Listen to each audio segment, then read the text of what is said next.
అదే మన కూడ ప్రభుత్వం వచ్చిన తర్వాత చంద్రబాబు నాయుడు గారి నాయకత్వంలో ఆ రోజు ఇచ్చిన మాట ప్రకారం 3,000 నుంచి 4,000 రూపాయలు సింగిల్ షాట్ లో చేసిన ఘనత వచ్చేసి మన తెలుగుదేశం పార్టీ ప్రభుత్వానికి. అలాగే ఇందాక చెప్పారు తల్లికి వందనం గురించి. ఆ తల్లికి వందనం గురించి భారతమ్మ గారు ఎర్రగుంటలో జమ్మలవాడ కాన్స్టిట్యున్సీ ఎర్రగుంటలో పోయి ఎంతమంది పిల్లలు పడికి పోతే అంతమందికి తల్లికి వందనం ఇస్తాం, ఎంతమంది పిల్లలు వెళ్తే అంతమందికి అప్పట్లో అమ్మఒడి ఇస్తామని చెప్పారు. వాళ్ళు చేసింది ఏంది, 2-3 పిల్లలు ఉండే కూడా ఆ తర్వాత ఒక్కరికే కుటుంబంలో వర్తింపజేయట్లు చేశారు. ఆ పథకాన్ని ఆ విధంగా నీరు గారిస్తే అదే దాన్ని మనం తల్లికి వందనం పేరుతో మార్చి ఎంతమంది స్కూల్ పిల్లలు పడికెళ్తుంటే అంతమందికి ఇచ్చిన ఘనత వచ్చేసి మన చంద్రబాబు నాయుడు గారిది, మన కూడా ప్రభుత్వం ఉంది. ఎగ్జాంపుల్ గా వేంపల్లి మండలంలో బక్కన్నగారిపల్లిలో అంటే మా కాన్స్టిట్యూన్సీలో ఒక తల్లి 5 మంది పిల్లలను స్కూల్కు పంపిస్తా ఉంటే 5 మంది కూడా తల్లికి వందన పథకం వర్తింపజేసిన ఘనత వచ్చేసి మన కూడా ప్రభుత్వం ఉంది.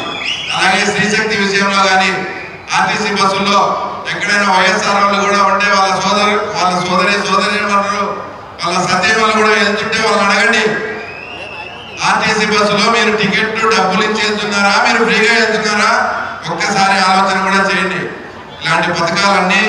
ఏదైతే మనం మేనిఫెస్టోలో చెప్పినామో ఆ రకంగా చేస్తూ ఉన్నాం. ఆ తర్వాత జిల్లా కలెక్టర్ గారి గురించి కూడా ఏదంటే ఒక స్మార్ట్ కిచెన్ పెట్టాలా, తర్వాత ప్రతి ఒక్క చోట, తర్వాత దానికి P4 మోడల్లో దానికి అయ్యే డబ్బులు కూడా మీరే సమకూర్చుకోవాలని చెప్తే మన కలెక్టర్ గారు దాని గురించి ఎంత ఇదిగా అంటే రాజ్యసభ మెంబర్లతో కూడా కొంతమందితో ఫండ్ కలెక్షన్ చేసి తర్వాత మిగతా ఫ్యాక్టరీల నుంచి కూడా CSR కాలం నుంచి కూడా చేసి తర్వాత జిల్లాలో ఈరోజు ప్రతి స్మార్ట్ కిచెన్ కూడా తయారయ్యే విధంగా తర్వాత మన కలెక్టర్ గారు తర్వాత కృషి కూడా ఎక్కడైనా కానీ అన్ని తోటలు కానీ పులివెందుల్లో ఏదైనా డ్యామేజ్ అయ్యి గాలికి వానకు పడిపోతే మా రైతులు కూడా నాకు ఫోన్ చేయకముందే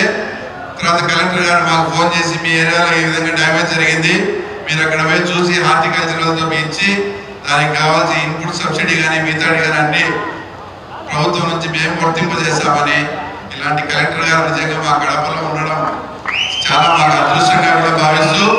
అలాగే ఎస్పీ గారి గురించి కూడా ఎక్కడైనా కానీ ఎవరైనా తెలుగుదేశం పార్టీ వాళ్ళం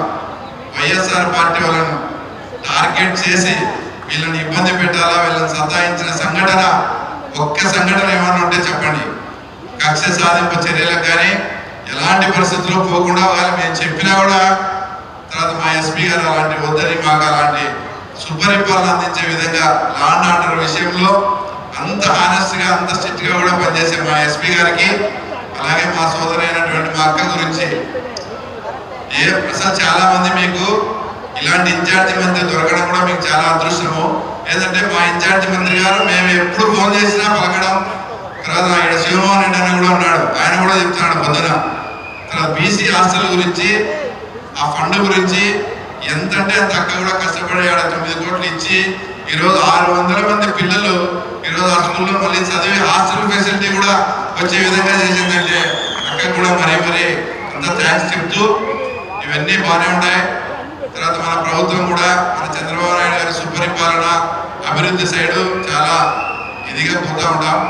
మాకు ఒక ప్రోగ్రామ్ ఇచ్చారు, ఒక 30-35 రోజులు, ఒక 5 రోజుల నుంచి అంటే ఓన్లీ తెలుగుదేశం పార్టీకి సంబంధించిన ప్రోగ్రామ్. అది 30 రోజులు మమ్మల్ని ప్రజల్లో ఉండమన్నారు. ఇన్ఛార్జి మంత్రి గారికి కలెక్టర్ కూడా చెప్తారు, మేము ప్రజల్లోకి వెళ్ళినప్పుడు అక్కడ ఏదైనా అత్యవసరమైన ఒక బోరు వేపియాలన్నా, ఏదన్నా ఒక డ్రైనేజ్ ప్రాబ్లం ఉన్నా మాకు ఎంతో స్పెషల్ డెవలప్ ఫండ్ నుంచి కానీ ఆ తర్వాత లేక DMF నుంచి కానీ 1 కోటి 2 కోట్లు కానీ ఇస్తే అత్యవసరమైన దానికి మేము ఆ ఫండ్ వాడతామని ఆ తర్వాత ఈ సభా సందర్భంగా